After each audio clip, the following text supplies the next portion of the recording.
City a lot. It's my home city from here. If you think about this, the dynamics of this city, I mean, comedy is something that fits.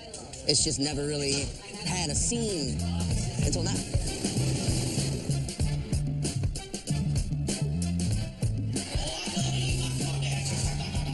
Wow, what a progressive scene. It's cool now. Like, you know, I've been born and raised in New Orleans, but since doing the comedy thing for 2.5 years, it's picked up from since I've actually started. There's comedy all throughout the week. You know, there's a place to go to every day of the week, and more than one. Make some noise if you're pretty underemployed right now. This is what I love about New Orleans. We're all poor as shit, dude. I love New Orleans because it is a place that prioritizes happiness. Like, everyone is just so happy all the time. Everyone's a little fat and a little drunk and a little underemployed, and it's okay. What sets New Orleans apart as a comedy scene is the same thing that sets the city apart as a city. It's more of a gritty place. You know, it doesn't fully have its shit together. The city has like a unique flaw to it, which is what comedy truly is. It's highlighting the flaw of humanity so where we can all laugh about it, accept it, and move past it. I'm Jeffrey Gaucher. We're in Gentilly in New Orleans. This is my house. Neighborhood's pretty quiet, pretty chill, relatively safe. Most of the murders happen in a 5-block radius away from my house, so not right here, which is good. Yeah, so we're going to do a comedy show here. I do it every so often. It's called Garbage Party. Just whenever I have time, throw a party, have some comics, and we just, you know, put on a show in my backyard. And it's super fun. People rage till 4 or 5 o'clock in the morning.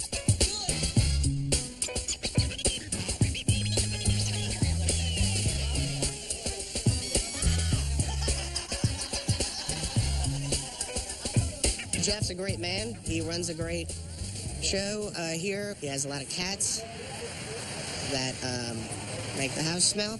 And then we have the cat room where they're living right now, and it smells like cat shit and piss all of the time. It's gross. Yeah, so this was an office kind of thing for a while, but then I got the cats. That's Rory, named for Rory from Doctor Who.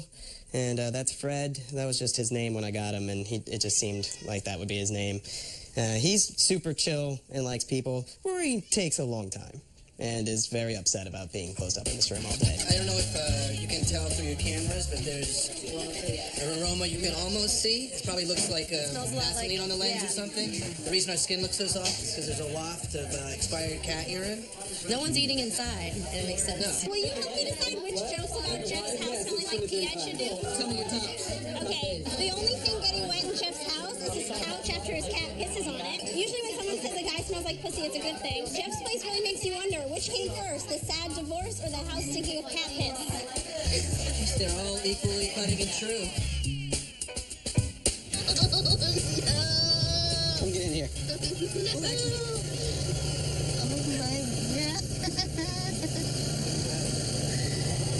They're just so content. It stinks. You're living in your own filth, but it's cute. You can get away with it.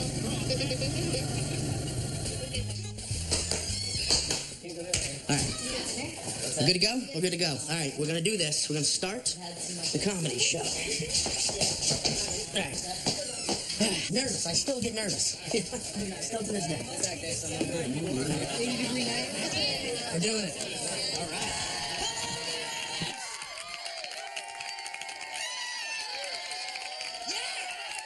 Please welcome the one and only Andrew Paul, ladies and gentlemen.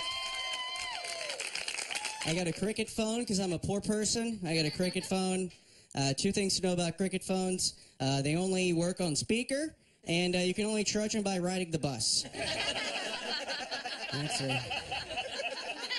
That's a cricket phone. One fun feature they don't advertise on cricket phone is if a bill collector calls you, caller ID does not come up. It just goes, nuh-uh. It's like, okay. I will not be answering the phone then. Have you guys seen the movie Paranormal Activity? It's about this demon that terrorizes this entire family. You can't see the demon, though. You could just see what the demon does. What he touches, what he moves around the house. I want to see what the demon looks like. I want to see his mannerisms.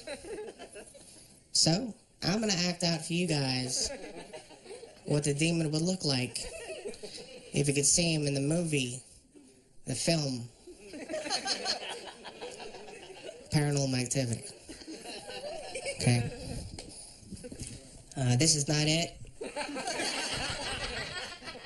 But it could be. Light switch.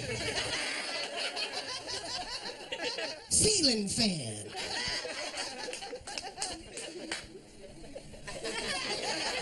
Yellow pages.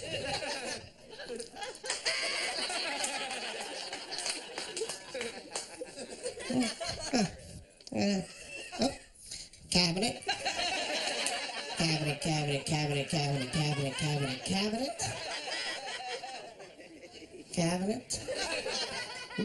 Garbage disposal. All right, guys, thank you very much. You guys are awesome. Sean Patton.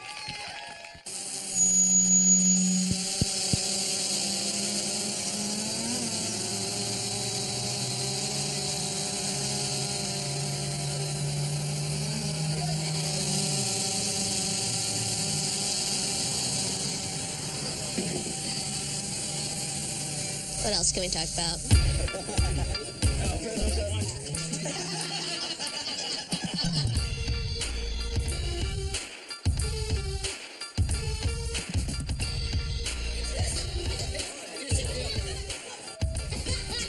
You think it would be mean for me to say I don't like Piece of Delicious pizza? How do you, I mean, it's like, you can feel ambivalent about it, but like, all pizza is good. I don't like it because it's not good, it's always old, and it's also part of the gentrification process, which is moving black people out of Bywater. My brothers with pizza. You're not killing your brothers with pizza. I ate the pizza, Kamari. I didn't want to. You just ate the pizza. I ate the gentrification pizza, though. They heat the pizza up, man. They don't even make it for you. It's reheated. That shit was made yesterday. You sure? No, but all right, you're not sure. I can slander, though. That's part of my job. That's how you get It's the sued. slander. Now, what they gonna take from me? My jacket? That's all I got. It's my most worldly possession right here. I'm 25. It's weird being 25. It's a weird generation. Like, every time, I think my generation sucks because, like, we don't have anything at all. Like, look, I'm in college. Like, it's mainly because old people won't die so we can get their jobs. Old people are living so long. And all we can do is give them food so they can live. Every time I go to a restaurant, I just see one of my friends, like, just serving me food, and I'm like, oh, damn. You ever feel like you feel guilty when you go to, like, the Panera Bread and you see the person you went to high school with and they went to college to be a psychiatrist, and you be like, she's not a psychiatrist at all. That is some good bread she served. That's some very good bread. It's very helpful. She's still helpful to our community, but she is not helping mental health as much. It occurred to me recently, like, how scary it is. Just how quickly I would have joined the Army in high school had they told me I was pretty one time. Like, just that once. And I would have had a very different trajectory in life. Compliments are a very dangerous thing for me. I'll do a lot for a compliment. Like, even now, if someone tried to, like, abduct me, and let's just say for the purpose of that joke that it's a man, and like before he snatched me, he was like, hey, I love how I can't see your forehead through your bangs. I'd be like, what? You want me like in the trunk or the back seat? Let's talk about my divorce. Let's do that. My divorce. The reason I have this big bad boy of a house, I don't know. Sometimes you just know, when you find somebody, and sometimes you just guess. And I guessed very wrongly. If I had to describe the marriage, I guess I would say it was like an M. Night Shyamalan movie, because I was like really excited about it before it started. And then like halfway through, I was like, well, this isn't terrible. Then at the end, it turns out I was dead inside the whole time. I have what's unfortunately called a dad bod. It's a bad term. I don't like what it implies visually. But I don't like it especially because it's a missed opportunity. How, as a nation, did we collectively decide on dad bod when we could have had father figure?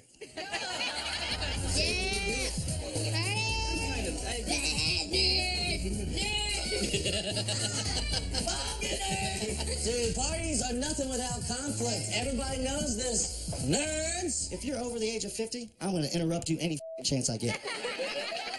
I believe in that strongly. Like, if a 55-year-old guy comes up and asks me for directions, I'm like, you had your chance, pal. Keep it moving. This is our world now. You gotta live in it. I was talking to this older guy over Thanksgiving, dude in the older generation. He was feeding me a bunch of bullshit, right? He's like, oh, millennials. Oh, you millennials. Are you just concerned about your personal brand? All you care about is protecting your personal brand. Like, what the do you think a reputation is, you old bitch? It's the same thing as a brand. You know why Genghis Khan had to kill everybody in the village? To get that Mongol brand out there, you guys. To get that shit to ring large. Machiavelli, pretty strong brand, if you ask me. Got his own damn word now. That's strong. When Tupac changed his name to Machiavelli, people weren't thinking about Tupac anymore. They were like, he must have faked his death because of the Machiavelli stuff. That's how strong the brand was. It carried over to Tupac. It erased Tupac and became Machiavelli, you guys. That doesn't happen for everybody. That can't happen for Socrates. Socrates don't have that kind of branding. What, your favorite rapper's going to change his name to Socrates? Oh, what's going to ask more questions now? Please. Please. Keep it to yourself. My uncle tried to convince me that he pulled off the popcorn trick in the 70s. If you don't know what the popcorn trick is, I'll enlighten you. It's when a man takes a woman on a date to the movie theater and somehow, without anyone seeing it happen, he gets his dick into that popcorn bucket. No one saw it happen. It's just in there now. Like a leopard waiting to pounce. And the woman, oblivious to that all, is just chowing down that free popcorn, right? Just free popcorn. Let me get my fill. And then eventually, oh, what is that? Oh my God, is that a dick? Look, ladies, you know, a penis is a gift in any context, right? Doesn't matter the situation. If there's a hard dick, you're gonna have to jerk that thing off.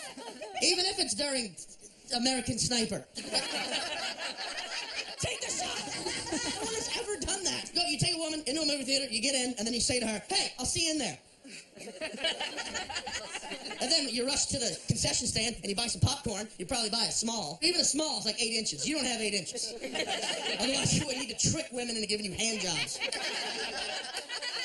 And now what? You got that night. You're not going to just right there while people are like eyeing down snow caps and shit. You have to go into the bathroom, I imagine, and just jam a hole, get a nice hole in the bottom of that bucket, and then thrust your rock hard cock. Let's just go ahead and address that right now.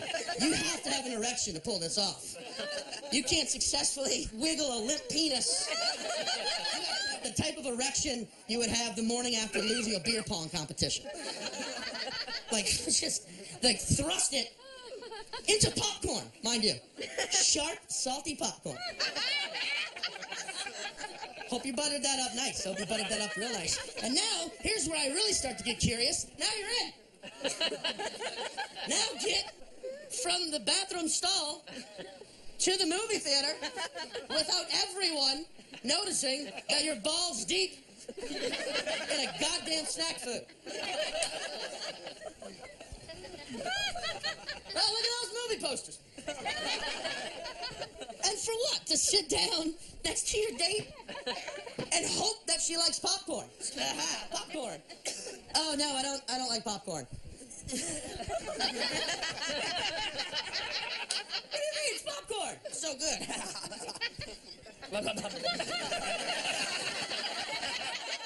And maybe she gets hungry, changes her mind, starts eating some popcorn, and your concentration is broken when she goes, oh my God, oh, there's like a dead hairless mouse. Oh, there's a dead hairless mouse.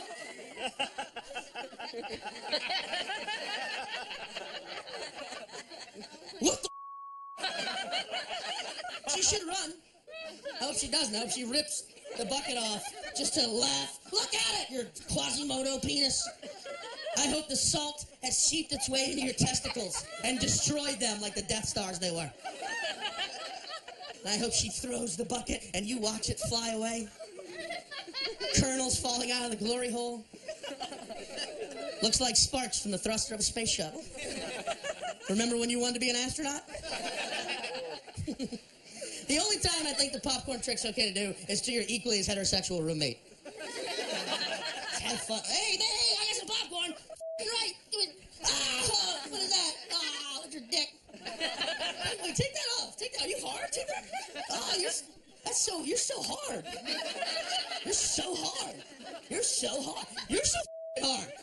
What if you take your shorts off? You're so hot.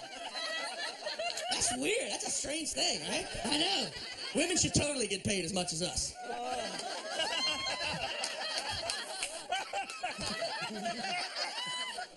You do. No, I'm not gonna come.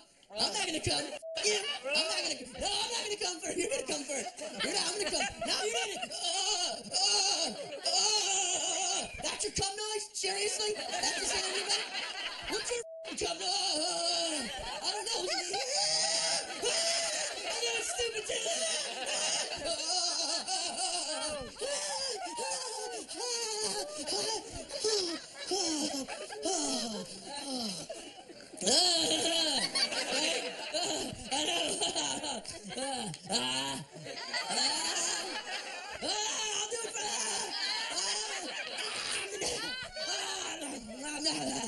That's like bleach. Was that gay? No, man. That was just human.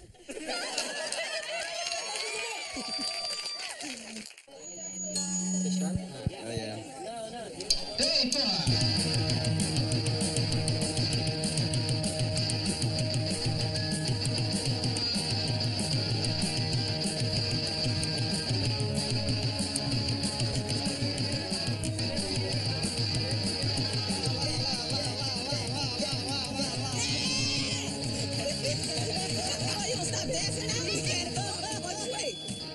I live in a 9th ward. I had a lady deliver pizza to me the other day. She wanted me to walk her back to her car.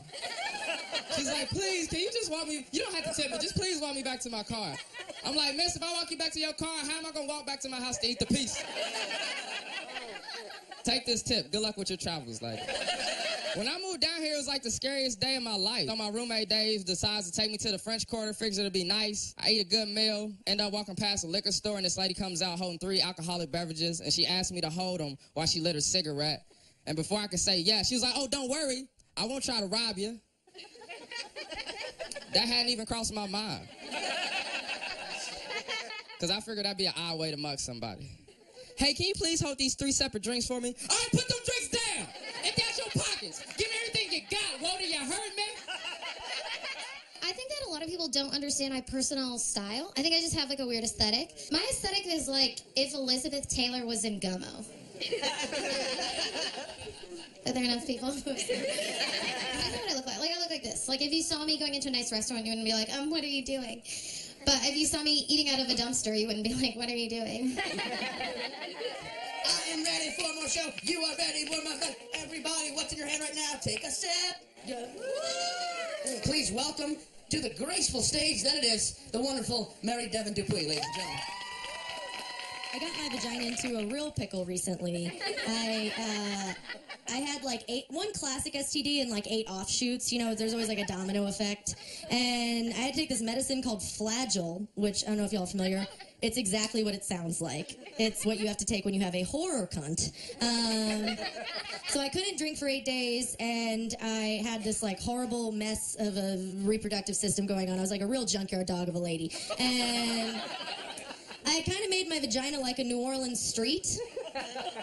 It should have been closed for repairs a long time ago. I was still letting people drive down it, but it was hurting their cars. Can tell some of y'all have not been driving around here, or me. It was gross. Jeff's house didn't even smell like this before I got here. That has been Garbage Party. Thank you, New Orleans.